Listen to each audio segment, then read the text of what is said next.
16 de novembro, sejam muito bem-vindos ao Plano Anual de Leitura da Bíblia com Lana e Rosana. Hoje nós vamos continuar esse livro de Atos, o livro lindo, gente. Nós vamos do capítulo 20 ao 21, vamos lá? Paulo na Macedônia e na Acaia. Quando acabou a confusão, Paulo mandou chamar os irmãos e falou com eles para animá-los. Então se despediu deles e foi para a província da Macedônia.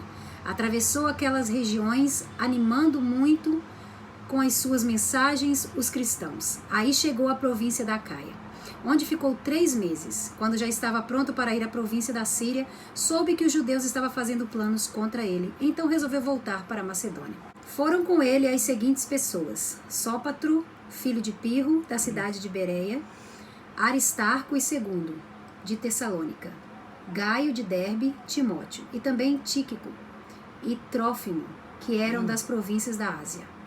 Eles foram na frente e nos esperaram na cidade de Troade. Depois da festa dos pães sem fermento, nós partimos da cidade de Filipos. 5 dias depois, nos encontramos com eles em Troade e ficamos ali uma semana. Paulo em Troade. No sábado à noite, nós nos reunimos com os irmãos para partir o pão. Paulo falou nessa reunião e continuou falando até meia-noite, pois ia viajar no dia seguinte. Havia muitas lamparinas acesas na sala onde nós estávamos reunidos, a qual ficava no 3º andar da casa. Um moço chamado Eutico estava sentado numa janela. E como Paulo continuasse falando durante muito tempo, o sono do moço foi aumentando. De repente ele dormiu e caiu da janela. Quando o levantaram, estava morto.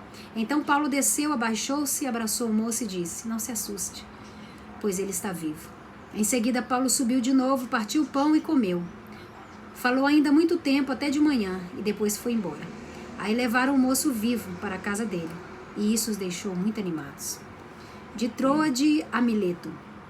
Nós fomos na frente e embarcamos um navio que nos levou até o porto de Assos, onde devíamos esperar Paulo. Ele mandou que fizéssemos isso porque queria ir por terra até lá. Quando ele se encontrou conosco em Assos, nós o recebemos no navio e seguimos viagem até a cidade de Mitilene. Então partimos dali e no dia seguinte passamos perto da ilha de Quios. No outro dia já estávamos na ilha de Samos e um dia depois chegamos ao porto de Mileto. Paulo tinha resolvido não parar na cidade de Éfeso para não ficar muito tempo na província da Ásia. Ele estava com pressa, pois queria chegar a Jerusalém, se possível, antes do dia de Pentecostes. A mensagem de Paulo. Em Mileto, Paulo mandou chamar os presbíteros da igreja de Éfeso para se encontrarem com ele. Quando eles chegaram, Paulo disse: "Vocês sabem como foi que passei todo o tempo que estivemos juntos, desde o primeiro dia em que cheguei à província da Ásia. Fiz o meu trabalho como servo do Senhor, com toda a humildade e com lágrimas. E isso apesar dos tempos difíceis que tive por causa dos judeus que se juntavam contra mim. Vocês também sabem que fiz tudo para ajudar vocês, anunciando o evangelho e ensinando publicamente nas casas. Eu disse com firmeza aos judeus e aos não-judeus que eles deviam se arrepender dos seus pecados, voltar para Deus e crer no Senhor Jesus. Agora eu vou para Jerusalém, obedecendo ao Espírito Santo, sem saber o que vai me acontecer lá. Sei somente que em todas as cidades o Espírito Santo tem me avisado que prisões e sofrimentos estão me esperando. Mas eu não dou valor à minha própria vida. O importante é que eu complete a minha missão e termine o trabalho que o Senhor Jesus me deu para fazer. E a missão é esta: anunciar a boa notícia da graça de Deus. Eu tenho estado entre vocês anunciando o reino de Deus, e agora sei que vocês não vão me ver mais. Por isso, com toda certeza eu afirmo hoje que, se algum de vocês se perder, eu não sou responsável. Pois não deixei de lhes anunciar todo o plano de Deus. Cuidem de vocês mesmos e de todo o rebanho que o Espírito Santo entregou aos seus cuidados, como pastores da igreja de Deus, que ele comprou por meio do sangue do seu próprio filho. Pois eu sei que depois que eu for, aparecerão lobos ferozes no meio de vocês, e eles não terão pena do rebanho. E chegará o tempo em que alguns de vocês contarão mentiras, procurando levar os irmãos para o seu lado. Portanto, fiquem vigiando. E lembre que durante 3 anos, de dia e de noite, eu chorando não parei de ensinar cada um de vocês. E agora eu os entrego aos cuidados de Deus e da palavra da sua graça, pois Ele pode ajudá-los a progredir espiritualmente e pode dar-lhes a bênção que guarda para todo o seu povo. Não cobicei nem a prata, nem o ouro, nem as roupas de ninguém. Pelo contrário, vocês sabem que eu trabalhei com as minhas próprias mãos e consegui tudo o que eu e os meus companheiros de trabalho precisávamos. Em tudo tenho mostrado a vocês que é trabalhando assim que podemos ajudar os necessitados. Lembrem das palavras do Senhor Jesus. É mais feliz quem dá do que o quem recebe. Quando Paulo acabou de falar, ajoelhou-se com os irmãos e orou. Então todos choraram muito e abraçaram e beijaram Paulo. Estavam tristes, especialmente porque lhes tinham dito que nunca mais iam vê-lo. Então eles o acompanharam até o navio. Paulo vai para Jerusalém. Nós nos despedimos deles e fomos embora, navegando diretamente para a ilha de Cos. No dia seguinte paramos no porto de Rhodes e dali continuamos até a cidade de Pátara, onde encontramos um navio que ia para a Fenícia. Então embarcamos nele e seguimos viagem. Quando já podíamos ver a ilha de Chipre, navegamos ao sul daquela ilha e seguimos em direção à província da Síria. Chegamos à cidade de Tiro, onde desembarcamos, pois o navio precisava ser descarregado. Naquela cidade encontramos alguns cristãos e ficamos com eles uma semana. Então, avisados pelo Espírito Santo, eles disseram a Paulo que não fosse para Jerusalém. Mas quando chegou o dia de irmos embora, nós continuamos a nossa viagem. Aí, aqueles irmãos, com as esposas e filhos, nos acompanharam até fora da cidade. E todos nós nos ajoelhamos ali na praia e oramos. Depois de nos despedirmos, embarcamos no navio e eles voltaram para casa. Seguimos viagem, navegando da cidade de Tiro para Ptolemaida. Ali encontramos e cumprimentamos os irmãos e passamos um dia com eles. No dia seguinte, partimos e chegamos à cidade de Cesareia. Ali fomos para a casa do evangelista Filipe e ficamos com ele. Filipe era um dos 7 homens que haviam sido escolhidos em Jerusalém. Ele tinha 4 filhas solteiras que profetizavam. Alguns dias depois da nossa chegada, um profeta chamado Ágabo veio da região da Judeia. Ele chegou perto de nós, pegou o cinto de Paulo, amarrou os próprios pés e as próprias mãos e disse: O Espírito Santo diz isto: em Jerusalém o dono deste cinto será amarrado, assim pelos judeus, e será entregue nas mãos dos não-judeus.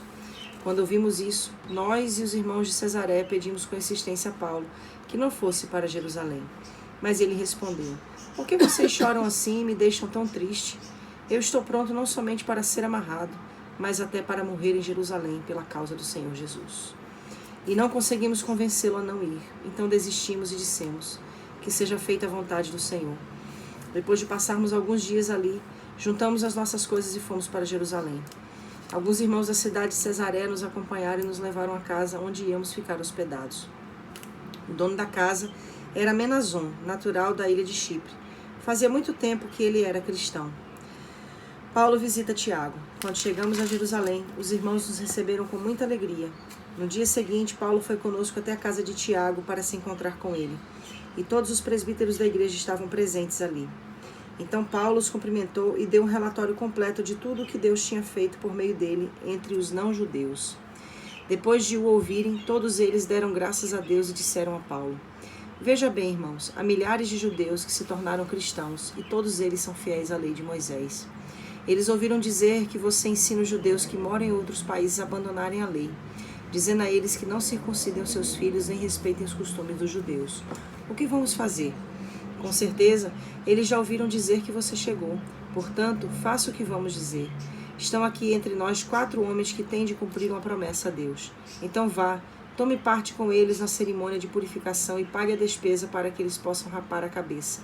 Assim todos saberão que não é verdade o que se diz de você. Pelo contrário, vão ficar sabendo que de fato você vive de acordo com a lei de Moisés. Mas, quanto aos não-judeus que se tornaram cristãos, nós já mandamos uma carta a eles dizendo o seguinte: não comam carne de animais que foram oferecidos em sacrifício aos ídolos, nem sangue, nem carne de nenhum animal que tenha sido estrangulado. E também não pratiquem imoralidade sexual. Então Paulo falou com os 4 homens e no dia seguinte tomou parte com eles na cerimônia de purificação. Depois entrou na área do templo para avisar quando iam terminar os dias da purificação, isto é, a ocasião em que cada um dos 4 homens deveria oferecer o seu sacrifício. Quando os 7 dias da purificação estavam para acabar, alguns judeus da província da Ásia viram Paulo na área do templo. Então atiçaram a multidão, agarraram Paulo e começaram a gritar: Israelitas, nos ajudem! Este é o homem que vai pelo mundo inteiro falando a todas as pessoas e dizendo mentiras contra o povo de Israel, a lei de Moisés e este templo. E agora ele está trazendo não-judeus para dentro da área do templo, profanando assim esse lugar santo. Eles disseram isto porque tinham visto Trófimo, que era de Éfeso, na cidade com Paulo, e pensavam que Paulo o havia levado para dentro da área do templo. A confusão se espalhou por toda a cidade, e o povo veio correndo de todos os lados. Eles agarraram Paulo e o arrastaram para fora da área do templo e fecharam os portões. Quando a multidão já ia matar Paulo, o comandante das tropas romanas recebeu a notícia de que toda a cidade de Jerusalém estava em revolta. Então reuniu depressa alguns oficiais e soldados e correu para o meio do povo. Quando a multidão viu o comandante e os soldados, parou logo de bater em Paulo. Aí o comandante chegou perto de Paulo, prendeu e mandou amarrá-lo com 2 correntes. Depois perguntou: quem é este homem? O que foi que ele fez? Mas na multidão uns gritavam uma coisa, outros gritavam outra. A desordem era tão grande que o comandante não pôde descobrir o que havia acontecido. Então mandou que os soldados levassem Paulo para dentro da fortaleza. Quando chegaram perto da escada, os soldados tiveram de carregar Paulo por causa da violência da multidão que vinha atrás gritando: mata, mata! Paulo se defende. Quando iam levar Paulo para dentro da fortaleza, ele disse ao comandante: me dê licença para falar uma coisa com o senhor. O comandante perguntou: você sabe falar grego? Por acaso você é aquele egípcio que algum tempo atrás começou uma revolução e levou 4.000 terroristas armados para o deserto? Paulo respondeu: eu sou judeu, nascido em Tarso, cidade muito importante da região da Cilícia. Por favor, me deixe falar com o povo. Então o comandante deixou. Paulo ficou de pé na escadaria e fez um sinal com a mão para o povo, pedindo silêncio. Quando todos ficaram calados, Paulo começou a falar em hebraico. E ele disse: meus senhores, irmãos... É até aí. A gente vai ler o 22 só amanhã. O pessoal vai ficar curioso. Mas é assim que está no plano de leitura, 20 a 21. Ok? Ok. Então vamos lá, eu vou falar... Foi 20 a 21 ou 20 a 22? Não, 20 a 21, tá aqui, ó. 20 eu falei 20 a 21? Falou. Eu comecei? 20 a 21, foi. Você vai falar alguma coisa a respeito? Eu vou falar do que mais me chamou a atenção aqui. A gente já ia continuar, né? E ele disse, aí eu já ia entrar, não, é amanhã. Então a gente já fica curioso, né? Então amanhã a gente vem com o capítulo 22, mas por enquanto vamos ficar no 20 a 21. Me chama muita atenção aqui a disposição de Paulo de pagar o preço necessário para pregar o evangelho. E ele já sabia, né, que aquele era o finito dele, era até ali, né? Ele já tinha aquela compreensão de que ele estava prestes a completar a carreira dele. E por isso que ele escreve aquele versículo, né? Combati o bom combate, completei a carreira, guardei a fé. Então ele já tinha essa ciência, essa consciência, né? Uhum. E me chama muita atenção no capítulo 20, versículo 24, quando ele diz, né, que o Espírito Santo já tinha avisado para ele o que o esperava ali em Jerusalém. Aí ele diz: mas eu não dou valor à minha própria vida, o importante é que eu complete a minha missão e termine o trabalho que o Senhor Jesus me deu para fazer. E a missão é esta: anunciar a boa notícia da graça de Deus. É muito importante quando a gente compreende o que está implícito nesse quesito do chamado. Uhum. Porque a gente vê tantas pessoas hoje, aí eu falo dentro de todas as diversidades de denominações que existem. A gente tem que aplicar a nós, né, o nosso tempo, né? A quantidade de pessoas hoje que começam o pastoreio. Eu estava vendo, inclusive, ontem, uma reportagem falando sobre essas questões relacionadas aos pastores, né?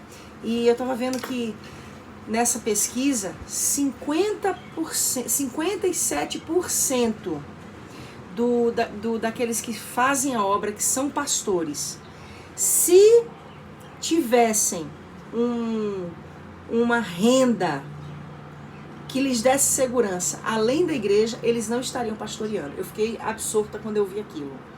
Porque pastoreio não está ligado a dinheiro, não está ligado a uma fonte de renda, não está ligado a você fazer a obra, você exercer seu ministério, porque você não tem de onde tirar o seu sustento. Você faz por causa do seu chamado, você faz por causa da sua paixão. Então eu fiquei impressionada com esse dado.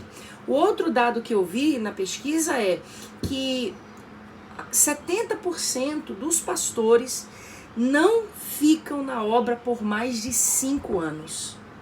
70% deles desistem, abrem mão do evangelho, abrem mão do ministério, porque não suportam lidar com as dificuldades, com os obstáculos. E isso deixa muito claro o quanto que muitas pessoas estão aceitando o chamado ou se levando ao chamado, se colocando, né, sem entender o que o chamado requer. O que é o chamado, sabe? Paulo fala sobre isso de uma forma muito apropriada. Por que a gente vê tantas pessoas desertando, tantas pessoas desistindo do ministério, tantas pessoas desistindo até mesmo de Jesus, até mesmo de Jesus, porque não calcula o preço. Não calcula o preço. Não calcula o preço. E quando passa por situações de dificuldade, desistem.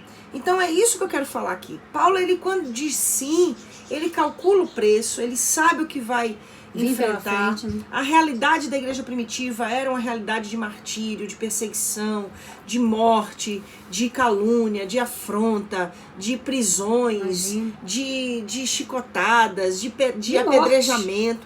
Essa era a realidade. Então, antigamente, para você ser um ministro do evangelho, para você ser um pregador do evangelho, você tinha que estar consciente. E aí, muitas vezes, a gente vê a nossa geração passando por situações, por dificuldades, enfrentando obstáculos, porque nós não estamos militando por uma causa de âmbito natural, nós militamos pela causa do reino. Aí que tá o cerne da questão. A nossa luta não é contra a carne nem contra o sangue. É contra potestades. Sim, existem pessoas que se levantam, mas essas pessoas na realidade são marionetes da mão de Satanás, usadas para tentar impedir a obra. Bem colocado. Né? Mas a nossa luta é contra os principados e potestades, é contra Satanás. Aquele que luta contra as almas, né? Sim, porque não quer que almas sejam salvas. E aí eu acho interessante. Aí quando as pessoas não percebem isso e se jogam no ministério, eles estão se jogando quando eles não entendem, eles estão se jogando alguns para a morte espiritual. É uma armadilha até para a própria alma, exato. É morte espiritual. Entendeu? E a gente, eu, como eu já disse, meu pastoreio já vem aí de 25 anos quase, né? E é isso que a gente vê muito, as pessoas pensarem que pastoreio é algo totalmente contrário da realidade. Que não é glamour, né? Não é nada disso. Posição. Né? Não é nada disso. Que, na verdade, muito se pudessem... Na verdade, eu digo que se pudessem escolher, eu digo no sentido de assim, falar com Deus, Deus, eu não quero só ficar aqui cuidando mesmo. Ele faria isso e cuidar da sua vida, né? Desenvolver o seu trabalho, o seu talento, né? Mas eu digo se puder, porque quando a gente tem um chamado, você pode ter tudo nessa terra, mas se você não cumpre esse chamado, você é incompleto. Verdade. Mas então, isso já é um bom sinal de você saber se você vai aguentar ou não. Porque realmente o pastoreio é exatamente isso. Ele é realmente entrega, renúncia. Muitas coisas têm que morrer na nossa vida. Muitas coisas a gente tem que realmente sacudir o pó. E por isso que muitas pessoas hoje se perdem e muitas vezes saem falando até mesmo do ministério, às vezes falando da obra do próprio Cristo, né? Da sua própria busca em Deus, porque não compreendem isso. Né? É muito sério isso.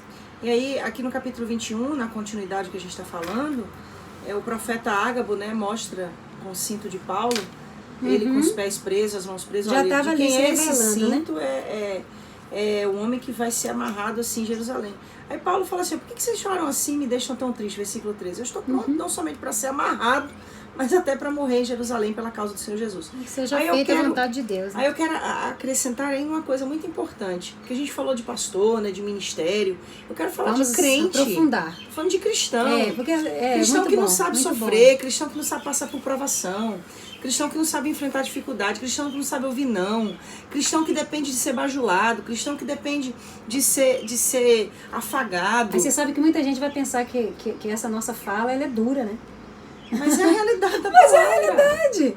É por isso que as pessoas não conseguem permanecer no evangelho. Porque a gente às vezes quer falar com firmeza, porque a gente é firme na fala, mas as pessoas pensam, é dureza, mas é duro, o evangelho nunca foi facilidade. Né? E é por isso, como você acabou de falar aí, que as pessoas não aguentam, porque pensam que evangelho é vida mansa e leveza o tempo todo. Não é. Evangelho é dor, é morte, é renúncia, é choro, é lágrima, é humilhação. O evangelho nunca foi leveza, nunca foi facilidade. Mas Cristo morreu na cruz para me tornar leve. O fardo que nós carregamos nessa terra se torna leve porque nós estamos carregando sozinhos, porque Ele carregou por nós. Porque nós estamos obedecendo os princípios dele. E obedecendo o princípio dele. Mas, quantas vezes a gente diz, no meio da luta, no meio da guerra, a gente passa a plenitude, porque Jesus está conosco, carregando nosso fardo, mas evangelho nunca foi facilidade. né? Mas aí vamos aprofundando aqui na história de Paulo, né? E aí Paulo se dispõe aí, e aí é que a gente vê Que é realmente o todo evangelho. o sofrimento que ele passa. Paulo é exemplo, os outros demais discípulos são exemplo. Todos os apóstolos morreram como mártires. A gente tem que abrir os olhos para de fantasiar Todos. o evangelho. Essa é a verdade. Enquanto a gente não tiver esse caráter cristão que os cristãos da igreja primitiva tinham, Dado pelo Espírito a de gente Deus. não vai conseguir conquistar na mesma proporção com que eles conquistaram.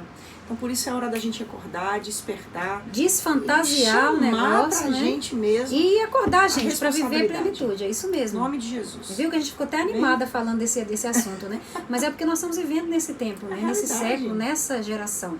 Principalmente nesse tempo que nós estamos vivendo. É muita fantasia, é muita espera do que Muita não se utopia, é, muita muita utopia, filosofia. sabe? Então, é exatamente isso. Nós precisamos encarar o Evangelho de Cristo como ele é, né? Para poder para quê? Para poder conseguirmos vencer, cumprir o ID de Cristo, saber, né, estar pronto para a dificuldade, dentro da plenitude de Cristo, e ter realmente, né, cumprido a nossa missão, né, aqui na Terra, no nosso tempo. E eu e você, que todos nós nos encaixemos nessa palavra. Em nome de Que Jesus. essa mensagem não seja só para o outro, mas comece primeiramente. Em nome de Jesus. Deus abençoe sua vida. E amanhã a gente vai saber o que Paulo O que falou. que Paulo falou amanhã? Espera a gente, para ler com a gente. Tchau.